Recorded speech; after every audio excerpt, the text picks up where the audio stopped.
What's up, guys? Welcome to a tutorial how-to, just basically a way for me to pass on just Photoshop things that I've learned to you. I realize I do a lot more entertaining photography-centered things, which is the whole point of this channel, but I want more growth so more of you guys can see that stuff. So I think, it's like, what's gonna work? Tutorial on how to, because that's the most helpful stuff. And to be quite honest, I don't mind teaching, and I'm like super practical. I'm not gonna get super nerdy on you guys. I'm literally just gonna show you things that make your life as a photographer just easier, make things smoother for you.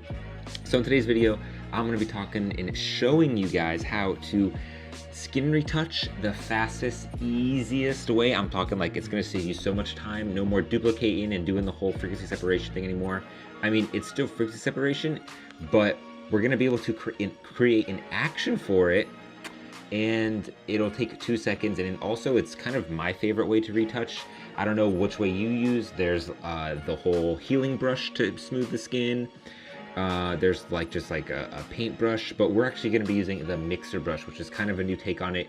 I learned this technique from another YouTuber named Prince Myson, and I can't wait to show you guys this because, like you, I've probably seen every YouTuber's retouching thing, like Jessica Kobeisi's and Anita Sadowska's, and everyone's got their own little flavor, and there's always something to learn from everyone. But in my experiences, this is something that really helps me blast through some client projects and just get a lot of work done fast and still look very natural and professional. So let's just get right into it. I'm gonna show you a final retouched photo, and then we're gonna start from scratch and just kind of go through the steps, and then I'll show you how to make an action. So this is super easy, super basic. If you don't know frequency separation, it's not really a how-to, but you'll get the point from this as well. So this is both beginner and advanced, somewhere in between. All right, so now we are inside of our document. So this is the final retouched photo. This was a vintage editorial shoot I did. Oh, I need to cross my legs. I just did leg day and my legs are so sore. But this is my friend Valerie. And so let me go ahead and get a quick zoom on here. So I threw some grain on it because who doesn't like a little extra grain, right? But let's go ahead and turn that off. So boom, turn the grain off. And if you look, her skin looks fantastic, super natural. It's definitely retouched, but not to the point where you're like, oh, it looks plastic. That's just kind of how I like to retouch, and you'll notice that all professional photography that you see in magazines and fashion editorials and stuff tends to look like this. Some people might debate and kind of, they might have edited this out, like that sort of thing. I don't know what that line is, but I've been keeping it in more, reducing it a little bit, keeping it more natural, but we'll start from scratch. But just so you can see, this is what it looks like with all the colors and all the prettiness. This is without colors. So you can kind of see how I threw my little vintage filter on there. I'm not going to show you how to do that unless you really want to see it.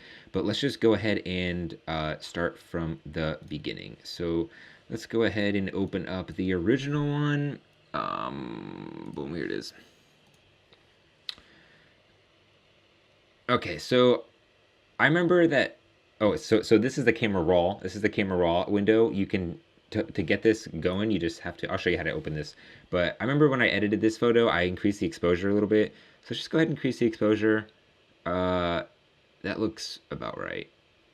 Right? That looks good. Okay, and that was pretty much the only thing I did in this panel. And I really only use this panel to just do basic things, kind of play with some things, see if I like it. Sometimes sharpen it, but for the most part, it's just to correct exposure and correct the color balance like up here. So let's just go ahead and open image. And so that's called the camera raw filter. That's actually right up here. Wait, hold up, right here. The camera raw filter, and you can just go to it, just like go into that. See, boom, boom. And so the first thing, as far as skin retouching, instead of, we're not gonna mess with colors or anything right now. Let's just zoom in on her face. And as you can see, it is not perfect. So we're definitely gonna have to do some healing brush stuff. So pretty basic healing brush. So here's kind of my brush settings: size 70, hardness 65, spacing. I think I just leave the healing brush on 65. Yeah, that's just what I use. The hardness is the most important part, the size that you're gonna be changing. And for size, I kind of just use the bracket tool if you're on Mac. It's the easiest way for me. So, obviously we'll remove stuff. I'm not going to do like a professional job, like I sat down and doing this. But some of my favorite shortcuts for Mac are going to be like Option and then scroll wheel to kind of zoom in and kind of zoom out.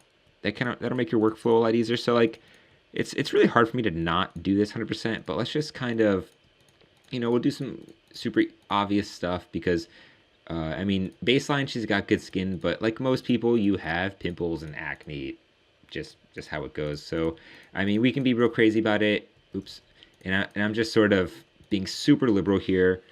Um, like I said, I don't really like to get like super nerdy with this stuff as far as like the size must be specific, because let's be honest, this is probably going to go on Instagram or my portfolio, and I don't think anyone's going to be zooming in on it. But I always say act like it was going to be like a big client. Like that's a good way to kind of approach things. Like always assume that it was like a big project, and you'll never kind of slack on stuff. But for the sake of the video and time, maybe I'll just go ahead and speed this part up.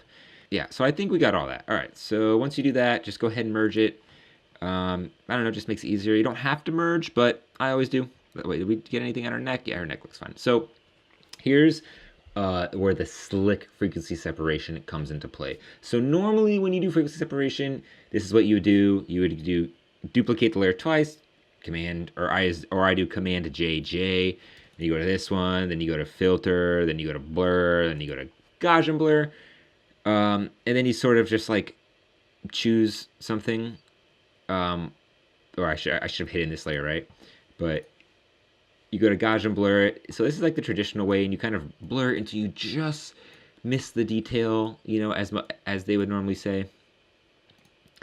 And then you go to this, you turn it back on, then you go to, what was it, image, apply image. And honestly, guys, I use an action for this stuff now.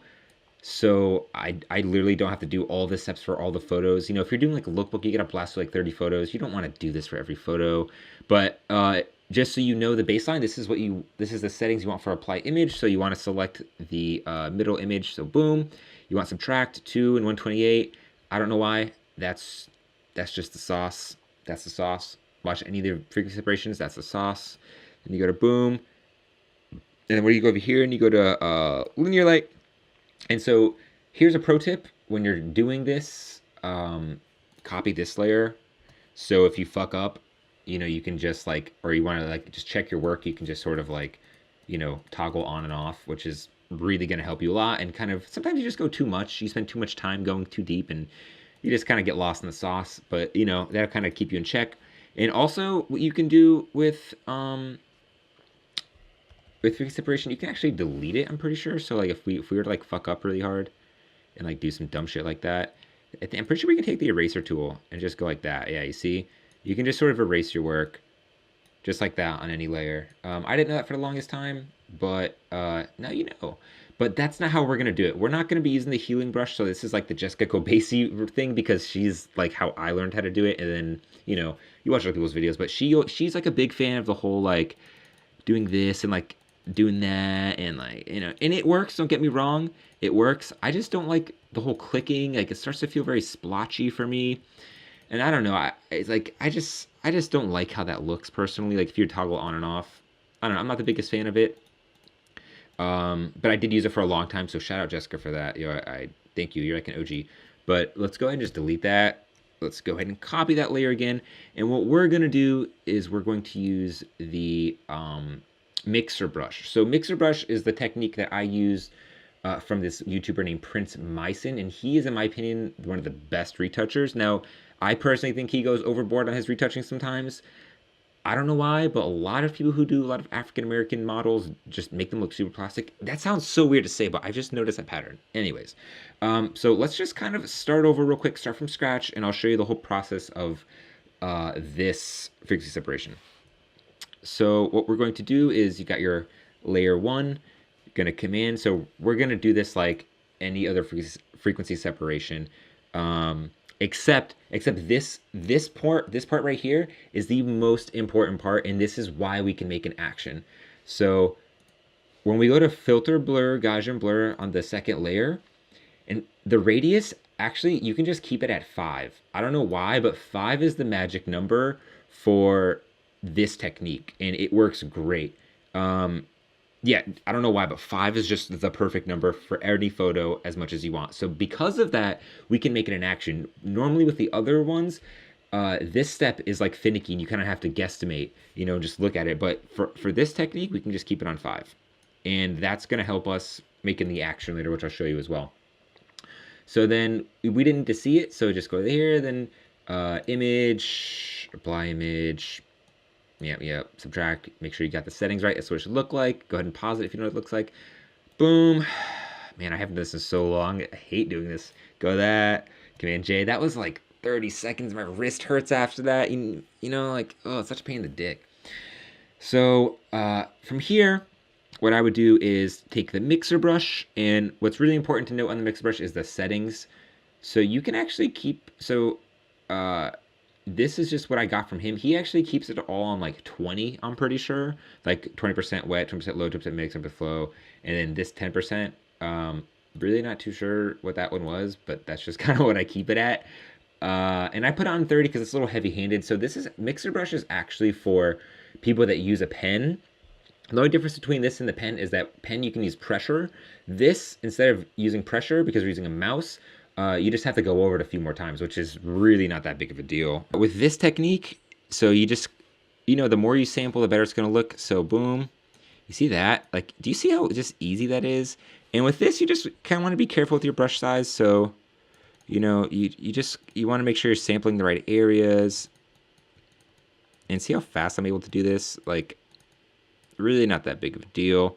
And so this area, you know, depends on how much you dislike it. You can go full blast, and oops, that was probably too much. You can go full blast and just get rid of it if you want. But it's a very natural part of the human body. So, you know, it really depends on what you want. And so this is just sort of what I do. See how fast this is? Like, this takes 2 seconds. And just, we can check our work real quick. You just see how quick that is? And, you know, don't get me wrong, she's got really nice skin, so you don't really got to, like, mess with it too much. But there's a few, there's a few ways you can do it. But like I said, don't get lost in the sauce. Don't get so caught up doing it so close. Sometimes it's best to look at it from a distance and then kind of evaluate from there. But for me, a lot of the problem areas that I hate are like this area right here. That area always pisses me off, and then this, and then under the eyes. Luckily, I had a makeup artist, so she hooked it up, and she did a really good job. Shout out Emily. But, I mean, at this point, I might have even over-retouched this shit. So be careful when you get to the edges like this. Make sure you make your brush small. Boom, boom, boom. You see that? See how nice that is? And, like, look. Like, you just see how, like, it's just so clean. It's just so clean. It's so fast. Like, and it's honestly more fun. And then so we over here got her arms, and then if you notice, like, the highlights are super popping. Like, her highlights are popping, her arm highlights are popping, and so you have like this dark area where people would probably burn, and you have like the highlights here. So just kind of, you don't want to like fuck them up too much. So just kind of stay on the dark areas with this. Like, her elbow looks like some sauce, so we'll clean that up. Then you kind of got that stuff like that. I really don't want to do this, like take a big one and just sort of do that. You see how ugly that is? So just kind of look at the colors. Try and stick to the light and dark areas with this technique, like any other frequency separation technique. And then, you know, don't forget her neck, stuff like that. That's a big thing, is like some people like retouch the face real hard, and then they just forget all about like their neck and their arms. So, you know, make sure, you know, your work's nice and tight. Keep it tight, keep it right. You know, make sure you're thorough with all of your stuff, because, you know, just makes it better work. Make sure the hands look good. You don't want to overdo the hands. But stuff like veins and stuff, like, you really can't see them. It just looks super natural. And this is like the most natural freak separation that I've learned. I'm not trying to make her look plastic. This is more vintage, more super chill, low key. Now, she does have a little bit of hairy arms. Nothing you can do about that. She just got hairy arms. She's Hispanic, yo. That's what happens. That's Hispanics. We got that hair. Nothing wrong with it. It's just a part of who you are. So, boom. So, that looks pretty decent. So, if we were to toggle on and off, you know, it's way less noticeable on the arms, but on her face, you can just sort of see just how nice it is. Now, don't get me wrong. We got lucky because she does have just nice skin to begin with, so that's always a plus. But this works for anything, no matter what it is. So once you do that, you can just, you know, either, you know, make sure you're thorough with all of your stuff, because, you know, some people like retouch the face real hard, and then they just forget all about like their neck and their arms. So, you know, make sure you're thorough with all of your stuff, because, you know, some people like retouch the face real hard, and then they just forget all about like their neck and their arms. So just kind of, you know, either, group it, Command G, or you can just merge your layers. To be quite honest, I don't even think I dodged and burned on this too much, just because I think it looks really good. But let me go ahead and show you guys how to set this up as an action, because that is what makes this technique off the charts. Besides the fact that you can use a mixer brush and it's just way more fun, the thing that really sets this off is just the whole actionable part. And the action button, the actions are, if you don't know, are just like pre-recorded things that the computer does for you, right? So like, here we go, mixer brush, and I already got it there. So let's just go ahead. Actually, you know what? I'm going to show you what you'll probably do wrong. So mixer brush, so that's my weird name for this. I don't know why I did that. If you hit play, boom, you can't do it. You're like, wait a minute, what kind of an action is this? Yeah, so we're going to hit stop, right? And so that's kind of the things, right? What's the most important part of this is make sure that your layer that you're going to be frequency separating is layer 1. Oh, whoops. Let's just... So layer 1, and that is what I had problems with when I first did this. So make sure it's always layer 1. That's the most important part, is layer freaking 1, because when it goes to do all the steps, if it doesn't recognize layer 1, it's gonna just completely throw it off, and you're gonna have a lot of trouble. So I'm saving you time with that already. So boom, like watch, if I do this, what? Boom, I'm retouching. Like, look how fast that was. That was one freaking click. All right, but let's go ahead and just do it from scratch one more time. So here's how you create the action. So we're gonna go to what is it? Yeah, right there, new action. So to do an action, you can either create a folder or create just a single action. So boom, we'll create a new folder. We'll call this Bruce Allen Actions, right?